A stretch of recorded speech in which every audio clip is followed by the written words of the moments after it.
दोस्तों नमस्कार। 22 अगस्त को इसी महीने की 22 तारीख को पूरे देश भर में एक देशव्यापी, देश के हर शहर में, हर ज़िले में एक तरीके से पूरा राष्ट्रव्यापी आंदोलन की तैयारी कांग्रेस पार्टी ने कर ली है। और बीते दिनों आपको ये पता होगा कि दिल्ली के अंदर कांग्रेस पार्टी की एक बहुत बड़ी बैठक बुलाई गई थी। कांग्रेस के राष्ट्रीय अध्यक्ष श्री मल्लिकार्जुन खड़गे जी के नेतृत्व में ये मीटिंग ऑर्गेनाइज की गई थी, जिसमें राहुल गांधी भी शामिल थे। और कांग्रेस पार्टी के जो तमाम प्रभारी कह लीजिए, जो तमाम अधिकारी कह लीजिए, अध्यक्ष, महासचिव, ये सभी जो लोग हैं वो इस मीटिंग में उपस्थित थे। और इस मीटिंग के दौरान जो भी चीज़ें हुई, जो विचार विमर्श हुआ, वो एक बहुत ही व्यापक चर्चा हुआ और तमाम चीज़ों को लेकर के उस मीटिंग में परिचर्चा किया गया, चिंतन मनन किया गया। और एक जो आने वाली जो चुनाव हैं उसको लेकर के भी कांग्रेस पार्टी को कैसे तैयारी करनी है, तमाम चीज़ों के बारे में डिस्कस किया गया। वो कांग्रेस पार्टी का एक था कि हमें चुनाव कैसे लड़ना है। और इसके अलावा मतलब जो कांग्रेस पार्टी की जो निजी चीज़ें हैं, जो पार्टी से संबंधित चीज़ें हैं, उसके ऊपर भी चर्चा की गई। इसके अलावा जो देश के लिए ज़रूरी है, जो राष्ट्रीय मुद्दे बने हुए हैं इस वक्त, उस पर कांग्रेस पार्टी क्या करने वाली है, उसके बारे में भी चर्चा की गई।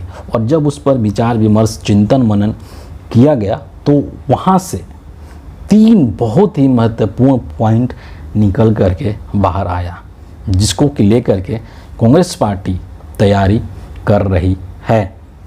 वो 3 पॉइंट कौन कौन से हैं, पहले वो जो 3 चीज़ें हैं उसको हम लोग यहाँ पर देख लेते हैं, फिर आगे इसको और हम लोग समझने की कोशिश करेंगे। सबसे पहले, जब से ये जो हिंडनबर्ग का रिपोर्ट आया है सेकंड, आपको पता है कि भारतीय राजनीति के अंदर एक बार फिर से बवाल मचा हुआ है।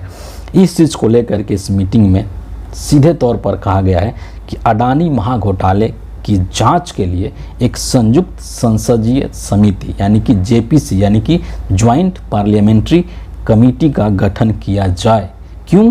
क्योंकि इसमें प्रधानमंत्री पूरी तरह से शामिल हैं और इसमें वित्तीय व बाजार नियामक द्वारा भी यानी कि सेबी द्वारा भी गंभीर रूप से समझौता किए जाने की जानकारी मिली है। एक लाइन में मैं आपको यहाँ पर बताना चाहता हूँ कि जो रिपोर्ट आई है हिंडनबर्ग की सेकंड वाली, इसमें सीधे तौर पर जो अडानी हैं और जो सेबी के चीफ हैं इस वक्त में, माधवी बुच, उनके बीच में एक लिंक बताया गया है। और ये कहा गया है कि जो माधवी बुच हैं उन्होंने अडानी के कई सारी ऑफशोर कंपनियों में इन्वेस्टमेंट किया है। और आपको ये भी जानकारी होगा कि सुप्रीम कोर्ट ने जब रिपोर्ट आई थी पहली वाली, तो किस तरीके से सेबी को ही इस पूरे जांच का आदेश दिया था कि आपको इन सभी मामलों की जांच करनी है। जिसको जांच करने का आदेश दिया गया था वो खुद इसमें इन्वॉल्व है, तो सोचिए भला कि वो कैसे मामले की निष्पक्ष जांच करेगा। मतलब ये तो वही बात होगी ना कि बिल्ली को ही दूध की रखवाली करने का जिम्मा दे दिया जाए, तो वही हाल है। तो ये जो सेकंड वाला जो रिपोर्ट आया है, ये सीधे तौर पर एक तरीके से एक लिंक बताता है, जिसमें कि मोदी साहब हैं, अडानी साहब हैं और जो सेबी की प्रमुख है माधवी बुच, साथ में इनके पति जी भी हैं। तो इनके बीच में एक लिंक है और सभी मिलजुल करके ये जो रिपोर्ट आया, जो घोटाला, जो स्कैम की बात की जा रही है, उसमें सभी लोग शामिल हैं। और इंडिया अलायंस के जो तमाम लोग हैं वो चाहते हैं कि इस मामले में एक जेपीसी बने और उसके मातहत जो है ये पूरा जांच हो, ताकि जो सच है, जिस तरीके से देश के जनता का पैसा बर्बाद किया जा रहा है शेयर मार्केट में, उसकी जो सच्चाई है वो इस देश के जनता के सामने आ जाए। और इस चीज़ को लेकर के डिसीजन लिया गया है। जो दूसरा प्रमुख निर्णय लिया गया इस मीटिंग के दौरान, वो लिया गया जातिगत जनगणना को लेकर के कि केंद्र सरकार द्वारा राष्ट्रव्यापी जाति जनगणना कराई जाए। और इस मुद्दे को लेकर के राहुल गांधी आज से नहीं बल्कि काफ़ी समय से अपने भारत जोड़ो न्याय यात्रा से ही वो इस चीज़ को बहुत ही एम्फेसाइज कर रहे हैं, इस पर बहुत जोर दे रहे हैं और लोगों को बता रहे हैं कि इसका क्या महत्व है। जातिगत जनगणना को इस देश का एक्सरे कहते हैं राहुल गांधी, जिसके बिना कि एक जो जन कल्याणकारी कार्य है, जो पब्लिक वेलफेयर से संबंधित चीज़ें हैं, वो पूरी तरीके से संपन्न नहीं हो सकती है। और इसी जातिगत जनगणना को लेकर के संसद भवन के अंदर किस तरीके से बवाल मचा हुआ था, अनुराग ठाकुर के द्वारा राहुल गांधी को किस तरीके से गाली देने का काम किया गया था, वो भी आपने देखा है। लेकिन राहुल गांधी ने क्लियर कट सीधे तौर पर यह कह दिया था कि आप चाहें जितना भी मुझे इंसल्ट करने की कोशिश करें, मैं इस देश में जातिगत जनगणना करवा करके ही रहूँगा और जिसकी जितनी आबादी है उसको उतना हक दिलवा करके रहूँगा। तो जातिगत जनगणना को लेकर के न सिर्फ कांग्रेस पार्टी, न सिर्फ राहुल गांधी, बल्कि इंडिया अलायंस के तमाम जो लीडर्स हैं, जो पार्टीज़ हैं, वो भी एकदम सहमत हैं। और इतना ही नहीं, जो मोदी जी के अलायंस के जो लोग हैं, जो पार्टनर्स हैं, नीतीश कुमार जैसे लोग, कहीं ना कहीं वो भी जातिगत जनगणना को लेकर के अपनी सहमति देते हैं। इसीलिए कांग्रेस पार्टी इस चीज़ को लेकर के एकदम अडिग है, दृढ़ संकल्पित है कि इस देश में जातिगत जनगणना होगा और वो होना चाहिए। तीसरा जो चीज़ निकल कर के आया था इस मीटिंग के दौरान, उसमें ये चीज़ कही गई थी कि भारत के संविधान के प्रति पूरी और सच्ची सम्मान की भावना, विशेष रूप से इसका आर्थिक, सामाजिक और राजनीतिक न्याय के प्रावधानों के संदर्भ में शाब्दिक और वास्तविक रूप से होना चाहिए। मतलब संविधान के प्रति जो एक सम्मान है ना, वो सही अर्थों में होना चाहिए। उसमें कोई पाखंड, ढोंग या दिखावा नहीं होना चाहिए जो कि देश के प्रधानमंत्री करते हैं। इस वक्त भी जब वो तीसरी बार प्रधानमंत्री बने थे, आपने देखा था किस तरीके से उन्होंने संविधान को अपने माथे से लगाया था। लेकिन व्यवहारिक जीवन में उसी संविधान की हत्या एक तरीके से करने की कोशिश नरेंद्र मोदी हर दिन करते हैं। क्योंकि आप जब संविधान में लिखे हुए प्रावधानों का किसी भी रूप में जब उल्लंघन करते हैं, तो कहीं ना कहीं आप उस संविधान को ख़त्म करने की कोशिश कर रहे हैं। और ये जो मुद्दा था संविधान का 2024 के लोकसभा चुनाव में, कितना एक अहम मुद्दा बन करके उभरा था और उसने बीजेपी को किस तरीके से बैकफुट पर डाला था, ये बात भी आप सभी ने देखा होगा। और कितनी ये विडंबना है इस चीज़ को लेकर के। सोचिए आप कि जिस संविधान को ख़त्म करने की बात भाजपाई कर रहे थे, नरेंद्र मोदी कर रहे थे, अब वही संविधान को अपना रक्षा कवच, अपनी सुरक्षा कवच के रूप में ये भाजपाई इस्तेमाल कर रहे हैं। तो वही चीज़ यहाँ पर कहा गया है कि एक सच्ची निष्ठा होना चाहिए, सच्चा सम्मान होना चाहिए, दिखावा नहीं होना चाहिए, है ना। और सच्चा सम्मान और सच्ची जो निष्ठा है वो कब होगी कि जब आप संवैधानिक प्रावधानों को सही तरीके से लागू करते हैं।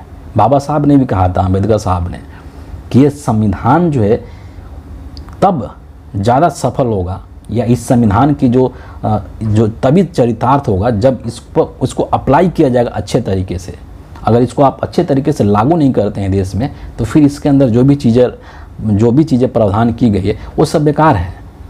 उसी चीज़ को यहाँ कांग्रेस पार्टी ने उठाया है कि आप सम्मान करते हैं संविधान के, अगर सच्चे मायनों में सम्मान करते हैं तो आप उसके प्रावधानों को लागू कीजिए, व्यवहारिक जीवन में लागू कीजिए, सिर्फ भाषणों में लागू मत कीजिए। ये तीन बहुत ही प्रमुख चीज़ें हैं जो कि कांग्रेस पार्टी की इस मीटिंग से निकल करके आई। एक और चीज़ मैं यहाँ पर इन तीनों ही चीज़ों को लेकर कांग्रेस पार्टी अगले कुछ दिनों में, जैसा कि 22 अगस्त को जो रिपोर्ट आ रही है कि पूरे देश भर में एक जन आंदोलन अभियान चलाएगी। लेकिन एक और भी चीज़ बहुत ही महत्वपूर्ण है जो कि यहाँ पर डिस्कस करना ज़रूरी है, और वो ईडी को लेकर के है। आपको पता है कि पिछले दिनों एक अखबार के अंदर ये खबर आई कि हो सकता है कि जो ईडी के अधिकारी हैं वो राहुल गांधी को पूछताछ के लिए बुलाएं। और इसकी हालांकि अंदेशा इसका राहुल गांधी ने बहुत पहले ही जाहिर कर दिया था और बता दिया था पूरे देश को। लेकिन फिर ये भी चीज़ें निकल करके आने लगी कि ये जो आइडिया है राहुल गांधी को बुलाने का ईडी के द्वारा, इसको ड्रॉप कर दिया गया है। रीज़न उसके पीछे ये है कि बहुत सारे लोग जो ईडी के ऑफिसर्स हैं, जो अधिकारी हैं, उन्हीं में से बहुत सारे ऐसे लोग हैं जो कि इसको गलत ठहरा रहे हैं कि ये सही नहीं है। और जो वर्तमान में नरेंद्र मोदी की जो स्थिति है बैसाखी की सरकार वाली, लंगड़ी सरकार वाली, 240 की सरकार वाली वो स्थिति नरेंद्र मोदी को अब अलाउ नहीं कर रही है कि वो कुछ भी करे, जो मन में आ रहा है वो करे, जैसा कि वो 2014 से लेकर के और अब तक करते आ रहे थे अपनी मनमर्जी। अब इस चीज़ के लायक नरेंद्र मोदी नहीं बचे हैं और इसीलिए जो रिपोर्ट निकल करके आ रही है कि संभवतः अब जो है ईडी के लोग राहुल गांधी के पास नहीं आएंगे, पूछताछ करने के लिए इनको नहीं बुलाएंगे। लेकिन अब जो है, अब खुद राहुल गांधी जो है वो ईडी के अधिकारियों को और ईडी को घेरने वाले हैं। और ये जो 22 तारीख का जो प्रोग्राम बनाया गया है आंदोलन का, एक जन अभियान आंदोलन का, इसमें इस बात का भी एक तरीके से उल्लेख किया गया, इस बात की भी चर्चा की गई है कि पूरे देश भर में जहाँ जहाँ भी ईडी के कार्यालय हैं वहाँ पर उनका घेराव किया जाएगा। क्योंकि पिछले कुछ समय क्या, बल्कि 2014 से लेकर के और अब तक नरेंद्र मोदी ने ईडी को एक राजनीतिक हथियार के रूप में इस्तेमाल किया है इस देश में विपक्ष के नेताओं को परेशान करने के लिए। लेकिन जब नरेंद्र मोदी कमज़ोर हो चुके हैं, लाचार हो चुके हैं, तो अब जो है इनका उस तरीके से इनका जो आदेश है वो नहीं चल पा रहा है। और जो इस देश की जो ब्यूरोक्रेसी है, जो इस देश को चलाने वाले लोग हैं, जो अधिकारी हैं, वो भी अब कहीं ना कहीं ये चीज़ समझ गए हैं कि नरेंद्र मोदी की सरकार अब लंबे समय तक नहीं चलने वाली है और आने वाला जो वक्त है वो राहुल गांधी का वो वक्त है। और इसीलिए आज ईडी के लोग इस तरीके की कार्रवाई का विरोध कर रहे हैं। वरना क्या मजाल कि नरेंद्र मोदी के आदेश का कोई इस तरीके से पालन नहीं करे, कि ईडी वालों की इतनी हैसियत नहीं थी। और अब से पहले क्या ऐसा कभी वाक़या आपने सुना था पूरे देश में कि नरेंद्र मोदी ने आदेश दिया कि फलाने नेता के पास जाओ, उसको समन भेजो, उसको गिरफ्तार करो, और ईडी ने मना कर दिया हो? ऐसा कभी नहीं देखा गया था। लेकिन अब देखा जा रहा है, ये चीज़ें हो रही है और ये इस चीज़ का परिचायक है कि नरेंद्र मोदी अब बेहद कमज़ोर पड़ चुके हैं। और ये चीज़ उसी दिन पता चल गई थी जब राहुल गांधी ने आधी रात को ट्वीट करके बताया था कि ईडी के इनसाइडर्स ने मुझे बताया है। मतलब क्या है कि अब जो नरेंद्र मोदी का जो सिस्टम है उसमें कहीं ना कहीं अब वैसे लोग हैं जो कि अब राहुल गांधी को इन्फॉर्मेशन दे रहे हैं। यानी कि नरेंद्र मोदी के सिस्टम में एक तरीके से अब लूप होल हो चुका है और वो अब राहुल गांधी के लिए काम कर रहे हैं, राहुल गांधी को इन्फॉर्मेशन दे रहे हैं। इसी से आप अंदाज़ा लगा सकते हैं कि जो ब्यूरोक्रेसी है वो समझ चुकी है कि जो हिंदुस्तान की राजनीति है उसका रुख जो है वो बदल रहा है, राजनीति की जो हवा है वो बदल रही है। और ये जो वक्त है वो नरेंद्र मोदी के राजनीतिक ढलान का वक्त है और दूसरे तरफ राहुल गांधी के राजनीतिक चढ़ान का वक्त है। और इसीलिए इस देश की ब्यूरोक्रेसी भी अब कहीं ना कहीं राहुल गांधी के साथ चलने को तैयार हो चुकी है, उनके साथ चलने का मन बना चुकी है। और इसीलिए हर मुद्दे पर आप देखेंगे कि नरेंद्र मोदी पीछे हट रहे हैं, चाहे वो वक्फ बोर्ड वाला मामला हो, चाहे ब्रॉडकास्ट बिल वाला मामला हो, हर मुद्दे पर पीछे हट रहे हैं। ये नरेंद्र मोदी की कमज़ोरी है। फिलहाल इस वीडियो का इतना ही है। आप सभी का बहुत बहुत धन्यवाद।